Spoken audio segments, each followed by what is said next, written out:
सभी जनप्रतिनिधिगण, भारतीय जनता पार्टी के सौभाग्यशाली कार्यकर्ताओं और जो भारतीय जनता पार्टी और मोदी जी के प्रति अपनी शुभेच्छा रखे हैं, ऐसे इस भारत माँ के सच्चे सपूतों, बहनों, भाइयों, आज कोई कार्यक्रम नहीं था यहाँ पर आने का। आज विस्तारक योजना के अंतर्गत बैठक के लिए मैं कार्यालय पर आया था। मुझे विस्तारक योजना का लोकसभा चुनाव की दृष्टि से ऑल इंडिया में उसका कन्वीनर हूं, संयोजक के नाते अलग अलग सेक्टर की बैठकें हम लोग ले रहे हैं। जाहिर सी बात है कि चुनाव सामने है और आज का दिन सौभाग्यशाली है। सौभाग्यशाली इसलिए है कि आज जिनको हम लोग भारत का दूसरा लौह पुरुष कहते थे, यानी सरदार पटेल के बाद हम लोग कहते थे कि भारत की है तीन धरोहर, अटल, आडवाणी, मुरली मनोहर। तो आज आडवाणी जी को भारत रत्न मिला है और भारत रत्न के लिए शब्दों का अभाव है। मोदी जी साधुवाद के पात्र हैं कि उनकी सरकार ने दिया, और आडवाणी जी साधुवाद के पात्र इसलिए है कि उन्होंने भारत में, संपूर्ण भारत में भारतीय जनता पार्टी की प्रतिस्थापना के लिए अपना सर्वोच्च निछावर किया और हमें से तमाम कार्यकर्ताओं को माननीय आडवाणी जी ने खड़ा किया है पूरे भारतवर्ष में। और सबसे पहले जो आंदोलन खड़ा हुआ था उसमें माननीय आडवाणी जी का वो नारा आज भी हम लोग लगाते हैं, जहां हुए हैं थे बलिदान मुखर्जी, वो कश्मीर हमारा है, डॉक्टर जोशी लगाते थे और आडवाणी जी साथ में लगाते थे। बाद में यात्रा के बाद तो याद आता था और वो कहते थे रामलला हम आएंगे, तो लोग चिल्ला कर बोलते थे मंदिर वहीं बनाएंगे।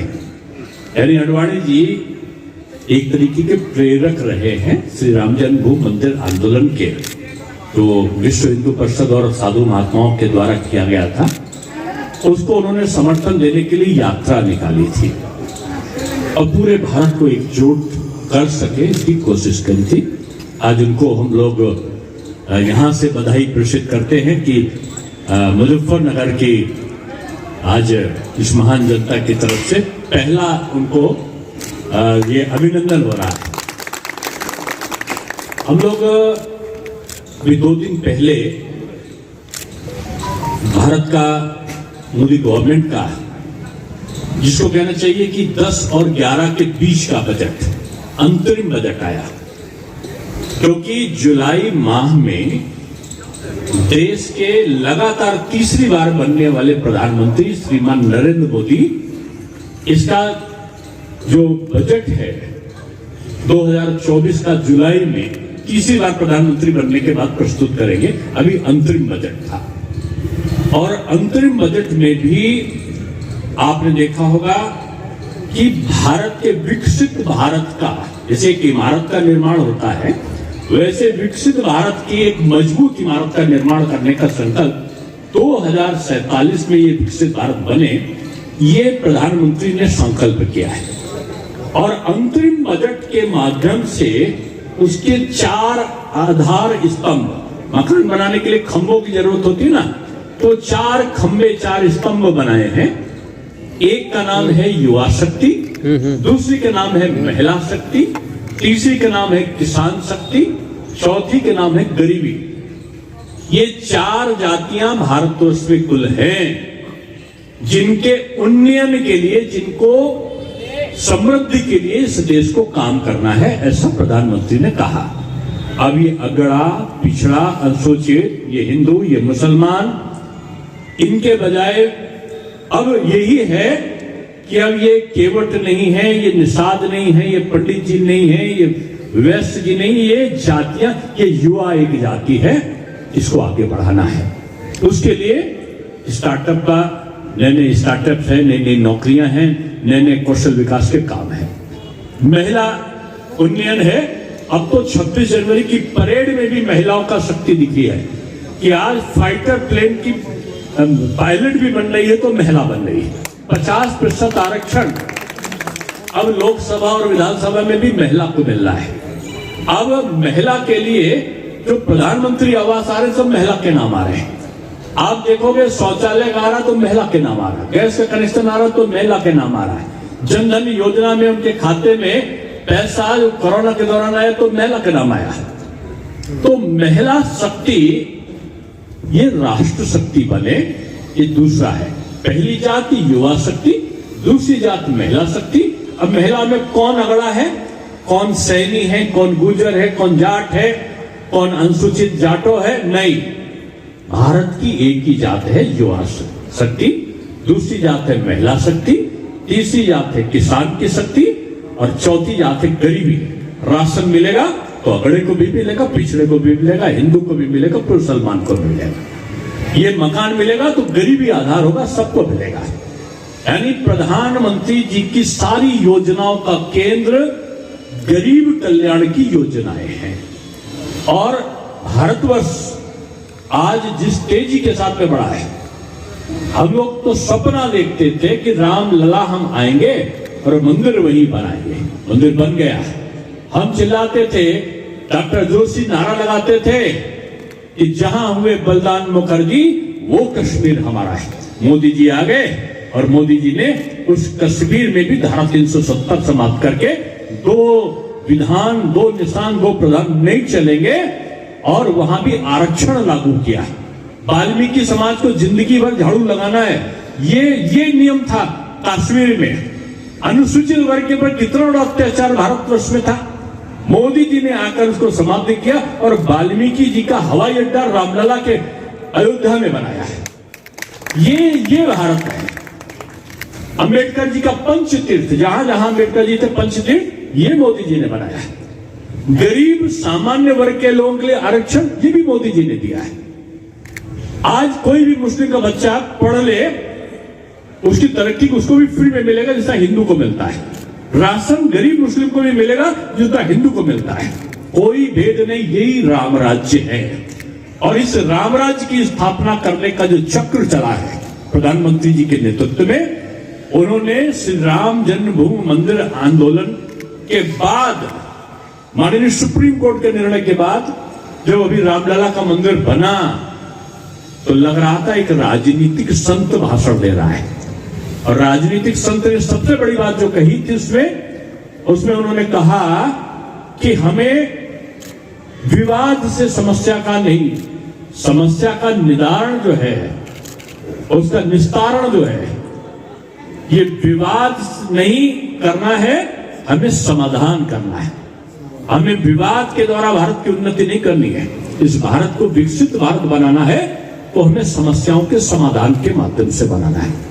और आज मुझे गर्व है कि पश्चिम में आज किसानों को बिजली मिल रही है, गन्ना किसानों को भुगतान मिल रहा है, एमएसपी को कई बार बढ़ाया है और आपकी बजट में भी किसानों के एमएसपी का उल्लेख है। और सबसे बड़ी जो अंतरिम बजट में उन्होंने घोषणा करी है, क्योंकि पत्रकार मित्र खड़े हैं उनके लिए मैं कह रहा हूं कि 1 करोड़ लोगों को अब फ्री बिजली 300 यूनिट मिलेगी, उनको ऐसे नहीं मिलेगी। और 17-18 हजार रुपए उनको अलग से मिलेंगे। कैसे? उन्होंने कहा कि इसको कैसे होगा, इसके लिए उन्होंने कहा कि roof solarisation, roof top solarisation का काम करेगी सरकार, पैसे देगी और 1 करोड़ लोगों को लगेगा, उससे बिजली पैदा होगी, उसको सरकार खरीदेगी। यानी 17-18 हजार रुपए अलग से मिलेंगे और 1 करोड़ लोगों को 300 यूनिट बिजली फ्री मिलेगी। 6,000 रुपए किसान को सम्मान निधि मिल रहा है।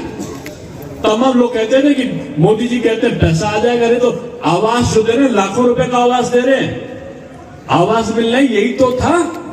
प्रधानमंत्री ने कहा था लाखों खाते में आ जाए, खातों में 1 रुपए भी कम नहीं आ रहा है। जनधन खाता खुलवाया है तो 100 रुपए सरकार दे रही, तो 100 रुपए उसके खाते में पहुंच रहा है। ये राम राज्य है और राम राज्य के लिए सबको एकत्रित होना है और एकत्रित होके जाति संप्रदाय से, ये जाट है, ये गुर्जर है, ये ब्राह्मण है, ये अनुसूचित है, ये इसके बजाय हम एक हैं, इसकी भावना से चलना है। यही काम मैंने कहा था और मुझे कार्यालय से जाना था। पुनीत जी ने कहा कि भाई साहब 1 मिनट चाय पीते जाइएगा। चाय में इतनी बड़ी वाय है, ये तो मुझे आज ही पता चला, क्योंकि पश्चिम के लोग तो कहेंगे बस सब थोड़ा सा दूर जाना। मैं युवा मोर्चे का प्रदेश अध्यक्ष था और मेरठ मुजफ्फरनगर से चलता था। ये भी राजीव मुझे दिखाई पड़े थे, भी चले गए। कहीं बस थोड़ी सी दूर जाना साहब। थोड़ी दूर में पता चला कि हम 50 किलोमीटर पार कर गए। यहाँ सड़क में गड्ढे में सड़क है, पता नहीं चलता था। मुझे चौधरी चरण सिंह जी का एक वाक्य याद आता है। उन्होंने कहा कि जिस दिन दिल्ली से और मेरठ में हम लोग 1 घंटे में पहुंच जाए तो समझ लेना रामराज आ गया। अब मोदी जी ने 1 घंटे में तो रीजनल ट्रेन भी मेरठ में चला दी। ये मोदी नगर से निकलो तो लगता था 5 घंटे 7 घंटे तो लगेगा। कल में मेरा कार्यक्रम था, मैं गया, पता चला कि 1 घंटे में पहुंच गया। आज भी यहां मैं 2.5 घंटे में आ गया। कोई सोचता था, आज सड़कें बन गई, रेल समुद्र से मिलने जा रही, 2 हवाई अड्डे थे, 20 हवाई अड्डे हो गए। आज ये बदला हुआ भारत जो दिखाई पड़ रहा है, इसके मूल में है आपका दिया हुआ मत, और ये मत जो दिया है यही आधार बना है आज भारत के परिवर्तन का।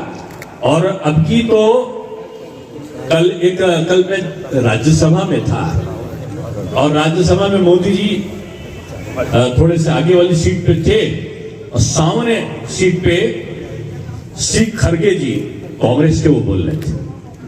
बोलते उन्होंने कहा साहब सब बोलते हैं 400 पार 400 पार 400 पार, अरे मोदी जी के कार्ड आप लोग पाते हो, मोदी जी हैं तो पाते हो। यानी कांग्रेस के मुंह से भी निकल रहा है कि 400 पार और पार होगा।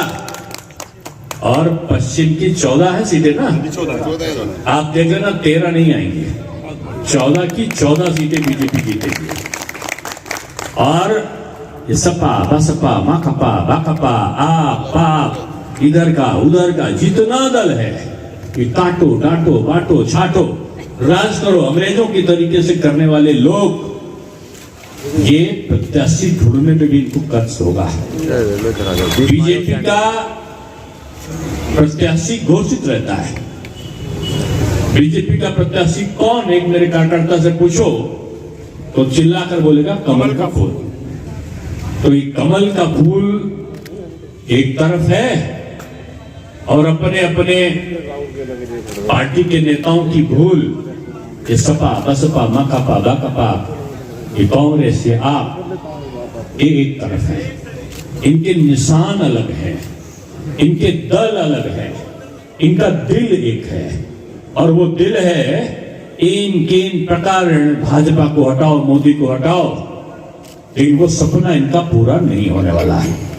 ये जो भी सपना देख रहे हैं अब ये सपना ही देखते रहेंगे।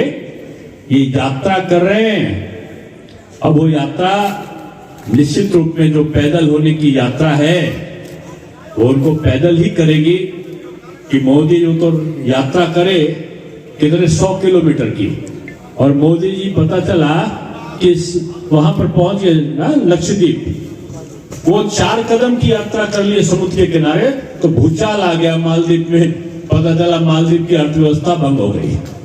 तो ये मोदी हैं, उनका एक कदम इनके हजारों कदम को भी पीछे करता है। इसलिए मैं सभी कार्यकर्ताओं का और सभी लोगों का धन्यवाद देता हूं, क्योंकि मेरी फ्लाइट है, मुझे जाना था। इन्होंने एक प्याला चाय की, तो मैं जानता था चाय पिला नहीं पाते, तो क्योंकि भी कहेंगे आ रही है, तो पता चला चाय जो है वो 1 घंटे बाद आएगी। छोड़ के सारे कट रहे। कि एक टिकट को छोड़ के उत्तर प्रदेश में ये सांसद में सिर्फ एक मोदी का टिकट छोड़ के सारे उनकी पार्टी में देखो, बीजेपी में टिकट नहीं होता, बीजेपी में समर्पण होता है। और बीजेपी में बिकाऊ नहीं होता, बीजेपी में टिकाऊ होता है। तो जो यहाँ का कार्यकर्ता है वो टिकट के लिए नहीं, वो एक विकट लक्ष्य के लिए लड़ता है, और उसका विकट लक्ष्य है राम राज्य की स्थापना। मोदी जी को तीसरी बार प्रधानमंत्री। आज विस्तारक योजना की बैठक थी पूरे देश में। कन्वीनर के नाते मुझे ये दायित्व है, इसलिए मैं यहाँ पर आज एक 4 लोकसभाओं का एक क्लस्टर बनाया गया है, उसकी आज यहाँ पर बैठक थी। और पूरे भारतवर्ष में आज एक वातावरण बना है, मोदी मैजिक चल रहा है। यहाँ तो शीतलहर थी, लेकिन पूरे देश में मोदी लहर चल रही है। और मोदी लहर का कारण यही है कि पूरे जो उनका 10 साल का कार्यकाल रहा है, वो उसने युवाओं का, महिलाओं का, किसानों का, एक सभी वर्ग का जाति विभेद के बगैर काम किया है। आज आडवाणी जी को भारत रत्न मिला है। मैं कहूँगा कि बहुत बधाई के पात्र मोदी सरकार है, और माननीय आडवाणी जी को भी हम सब लोग बधाई देते हैं कि उनके किए गए कार्य भारतीय जनता पार्टी के कार्यकर्ताओं और देश के लिए प्रेरणा का मार्ग प्रशस्त करते हैं। आज जो अंतरिम बजट हुआ है, उसमें जो सोलर प्रूफ टाइप सोलराइजेशन का जो प्रकरण रखा गया है, प्रस्ताव रखा गया है, उसमें 300 यूनिट बिजली फ्री 1 करोड़ लोगों को, और उसके अलावा जो 17-18 हज़ार रुपये की अतिरिक्त बिजली उत्पादन के बाद उसको आमदनी भी हो, इसका प्रावधान है। आंगनवाड़ी कार्यकर्ताओं को आज आशा बहुओं को आज आयुष्मान भारत के उस प्रयोजन से आच्छादित किया गया है, जिससे बहुत बड़ा संख्या में उनको राहत मिलेगी।